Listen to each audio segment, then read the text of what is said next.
انسا کو پسند کرتا تھا، لیکن انسا جو کہ اب اس سے شادی نہیں کر رہی اور کافی بڑی غلطی کر رہی ہے، اب وہ اپنے چاچا یعنی کہ خورشید چاچا کے ساتھ جائے گی اور ان کے گھر میں رہنا شروع کر دے گی، لیکن وہاں پر بھی لوگ باتیں کریں گے کہ ان کا تو اتنا کلوز رشتہ ہی نہیں ہے، یہ کیسے ایک دوسرے کے ساتھ رہ رہے ہیں۔ وہاں پر انسا کافی زیادہ پریشان ہوتی ہے اور لوگوں کے طعنے سن سن کر کافی تنگ ہو جاتی ہے اور وہاں پر اپنے چاچا کو کہتی ہے کہ چاچا میں اب آپ کے ساتھ مزید نہیں رہ سکتی، کیونکہ یہ جو لوگ باتیں کر رہے ہیں مجھ سے اتنی باتیں برداشت نہیں ہوتی اور میں اب آپ کو چھوڑ کر جا رہی ہوں۔ خورشید چاچا نے کافی زیادہ روکنے کی کوشش کی، لیکن اب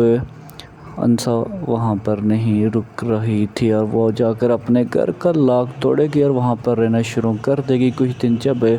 وہاں پر رہے گی تو اس کے بعد انس کا دادا وہاں پر آئے گا اور اسے اپنے ساتھ یعنی کہ اپنے گھر میں لے کر جائے گا۔ جب وہ سارے یہ دیکھیں گے کہ اسے کیوں یہاں پر لے کر آئے ہیں تو کافی زیادہ سارے پریشان ہوں گے، لیکن اس کا دادا جو کہ کسی کو بھی وضاحت نہیں بتا رہا کہ میں نے اسے کیوں لایا ہے، وہ تو یہی چاہتا تھا کہ انس اور انسا کی آپس میں شادی ہو جائے، لیکن ایسا نہیں ہوا کیونکہ انسا نہیں چاہتی تھی کہ وہ انس کے ساتھ شادی کرے اور اب وہ کبھی چاچا کے ساتھ رہ رہی ہے اور کبھی اکیلے رہ رہی ہے۔ اب وہ انس کا دادا اسے جب گھر لے کر جاتا ہے تو وہاں پر اس کی کافی دیکھ بھال بھی کرتا ہے، لیکن وہاں پر آپ دیکھیں گے کہ جب شایان کو اس بات کا پتہ چلتا ہے کہ انسا یہاں پر آئی ہے تو شایان اس کا سارا سامان اٹھا کر باہر پھینک دیتا ہے اور کہتا ہے کہ اب یہاں پر یہ کیوں آئی ہے، اسے ہمارے گھر سے نکال دیں۔ جب وہاں پر شایان کی پھپھو بولتی ہے کہ تم کون ہوتے ہو یہ سب کہنے والے، تو وہاں پر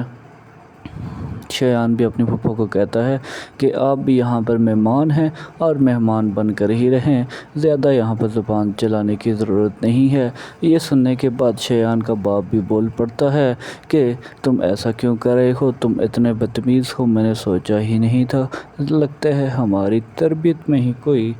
کمی رہ گئی ہے کہ تم ایسا کہہ رہے ہو سب کو۔ یہ سب لوگ وہاں پر سارے دیکھ رہے تھے کہ شایان نے کیسے انسا کا سامان وہاں سے باہر پھینک دیا کہ یہ اسے اب اس گھر میں کوئی بھی دخل نہیں ہونے دے گا۔ دوسری جانب اب سارے لوگ جو کہ انس کو اس گھر سے نکالنا چاہتے ہیں، لیکن انس جو کہ اپنے دادا کا چہیتا ہے اور اس کا دادا کسی بھی صورت میں یہ برداشت نہیں کرے گا کہ اس کے پوتے کو وہ گھر سے نکال دے۔ اب جو وہ خبر سب کو سنائے گا تو وہاں پر سب کے رونگٹے کھڑے ہو جائیں گے کہ آخر کر کیا رہے ہیں۔ وہاں پر انس کا دادا اب سب کو بولے گا کہ انس کو کوئی بھی اس گھر سے نکال نہیں سکتا، کیونکہ میں نے اپنی ساری پراپرٹی اب انس کے نام پر کر دی ہے۔ اب ہم سارے اس کے محتاج ہیں کہ اب انس کو یہاں سے کوئی بھی نہیں نکال سکتا اور یہ ہم سب کو یہاں سے نکال سکتا ہے۔ یہ سننے کے بعد سارے حیران پریشان رہ جاتے ہیں اور دنگ رہ جاتے ہیں کہ یہ آخر انس کے دادا نے یہ کیسا فیصلہ کیا اور اتنا بڑا فیصلہ اکیلے کر دیا، کسی کو کانوں کان خبر تک نہیں ہونے دی۔ لیکن اب جو حقیقت ہے وہ سب کے سامنے آ چکی ہے کہ ساری پراپرٹی اب دادا نے انس کے نام پر کر دی ہے اور سارے اب حیران و پریشان ہیں۔ ویور ڈرامہ سیریلز بس تیرا ساتھ ہو کے آنے والی ایپیسوڈ انتہائی انٹرسٹنگ ہونے والی ہے، ہرگز دیکھنا مت بھولیے گا۔ ڈرامہ سیریل بس تیرا ساتھ ہو کے آنے والی ایپیسوڈ میں آپ یہ دیکھیں گے کہ انسا نے انس کے ساتھ شادی نہ کر کے اپنے ہی پاؤں پہ کلہاڑی ماری ہے، کیونکہ اب انس جو وہ انسا کو پسند کرتا تھا، لیکن انسا جو کہ اب اس سے شادی نہیں کر رہی اور کافی بڑی غلطی کر رہی ہے، اب وہ اپنے چاچا یعنی کہ خورشید چاچا کے ساتھ جائے گی